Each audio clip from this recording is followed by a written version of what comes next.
अस्सलाम वालेकुम dear students. आज के इस लेक्चर में हम देखेंगे कि अगर एक फंक्शन से पॉइंटर को रिटर्न करवाना हो तो वो कैसे किया जाता है और किन केसेस में हम ये प्रिंसिपल यूज करते हैं कि आपका फंक्शन पॉइंटर रिटर्न करता है। तो एक चीज तो बड़ी क्लियर है, जब हमारा फंक्शन पॉइंटर रिटर्न करेगा तो उसको रिसीव करने के लिए जब फंक्शन कॉल होता है तो लेफ्ट हैंड साइड पर पॉइंटर हमेशा होना चाहिए, क्योंकि हमें पता है जब पॉइंटर रिटर्न होता है तो बेसिकली वो किसी मेमोरी लोकेशन का एड्रेस होता है।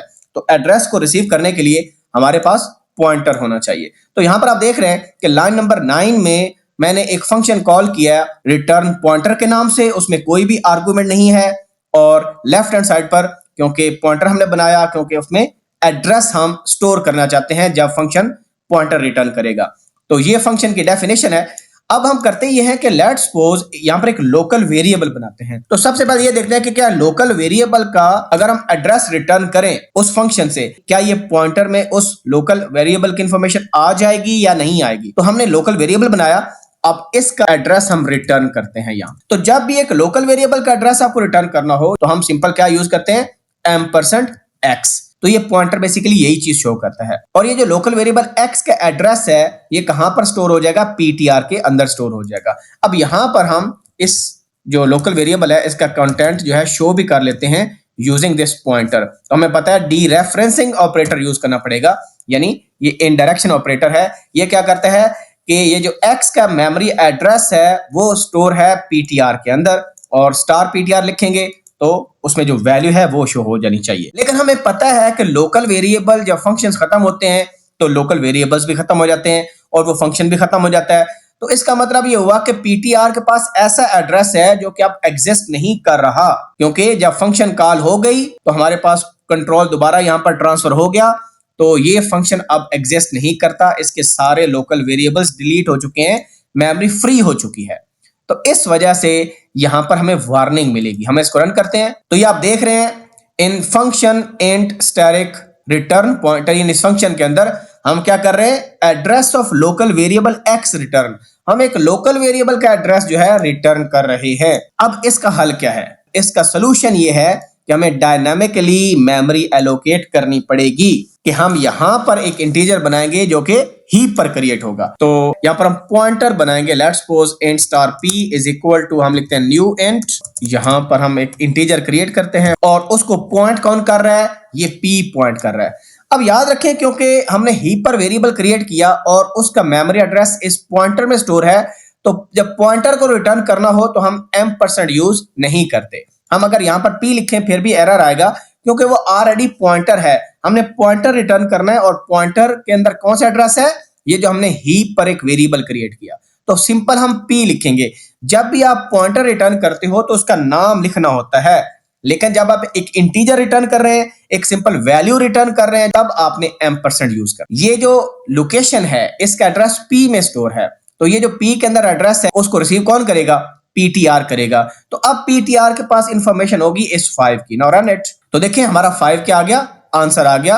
अगर लेट्स सपोज यहां पर हम एक बनाते हैं int x is equal to 5, मैं एक इंटीजर बनाता हूं और इस इंटीजर को हम पास करते हैं फंक्शन के अंदर। इसको रिसीव करने के लिए यहां पर हम पैरामीटर बनाते हैं int y फॉर एग्जांपल। अब इसमें भी अगेन वही काम होगा कि मैं यहां पर let's suppose y plus plus लिख दूं तो फिर भी मुझे सेम ही इशू आएगा, क्योंकि y भी क्या एक लोकल वेरिएबल है। %, आप y लिख दें, रन इट। तो ये आप देख सकते हैं कि यहां पर भी हमें वार्निंग मिली। अब हम क्या करेंगे, हम एक हीप पर इंटीजर क्रिएट करेंगे और उसको जो पॉइंटर पॉइंट कर रहा होगा उसमें इस y की इंफॉर्मेशन इंसर्ट करेंगे और p में इंफॉर्मेशन डाल देंगे इसकी, क्योंकि यहां पर इंडिपेंडेंट स्टेटमेंट है तो आपको पता है पोस्ट इंक्रीमेंट हो प्री इंक्रीमेंट हो तो फर्क नहीं पड़ता। तो हम लिखेंगे $p क्योंकि हमने वैल्यू को सेव करना है, और यहां पर लिख देंगे ++y क्योंकि ++y प्री इंक्रीमेंट है। अगर हम y++ करेंगे तो हमारा वो पोस्ट इंक्रीमेंट है, p में जो करंट वैल्यू वो स्टोर हो जाएगी। Now run it. तो अब आप देख रहे हैं कि आपको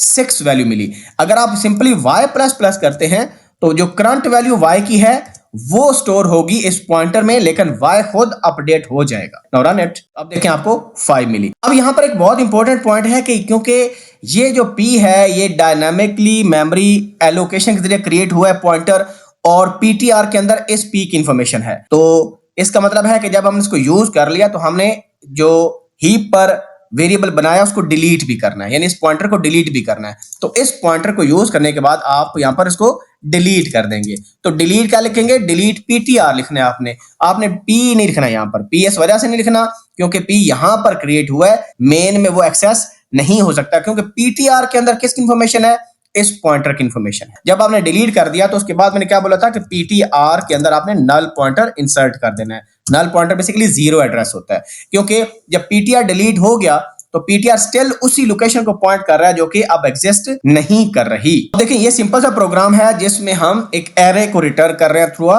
फंक्शन यूजिंग पॉइंटर्स।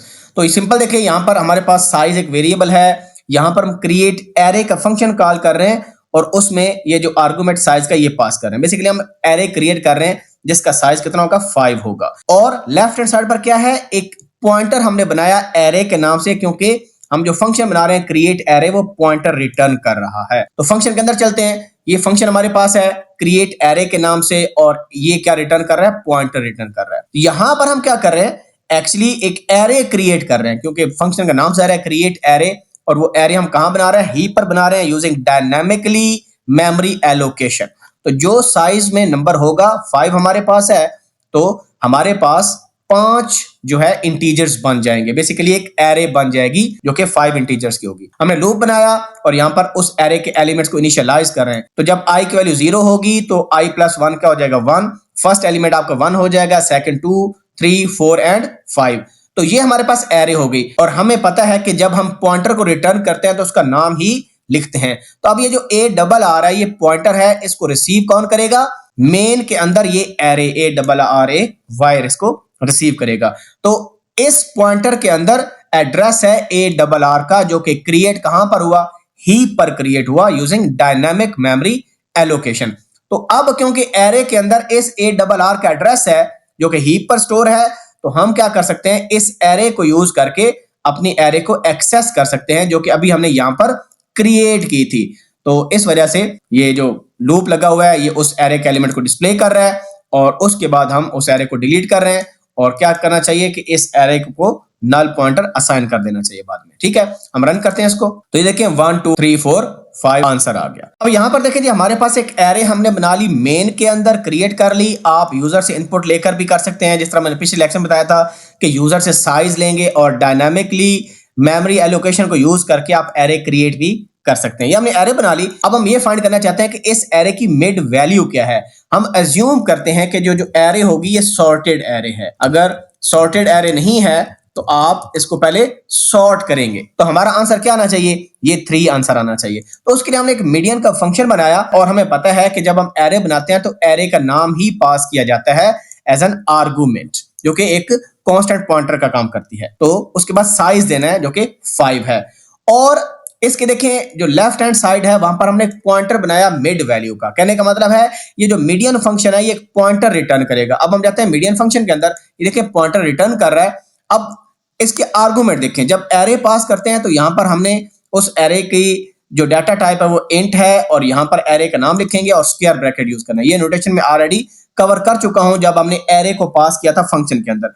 और जो सेकंड आर्गुमेंट होगा वो एरे का साइज होगा जो कि 5 है, n में 5 आ जाएगा। अब यहां पर हम क्या कर रहे हैं, क्योंकि हमने एक वैल्यू को रिटर्न करना है, हम एक एड्रेस रिटर्न कर रहे हैं जो कि मिड वैल्यू है। अब n/2, n में देखें कितना है 5, तो 5/2 कितना हो जाएगा 2.5, but n is an integer, तो जो 2.5 है वो 2 हो जाएगा क्योंकि फ्रैक्शन वाला पार्ट है ये डिस्कार्ड हो जाता है। तो a of 2, क्योंकि a के अंदर ये कंप्लीट एरे है, ये a of 0 है, ये a of 1 है, ये a of 2 है।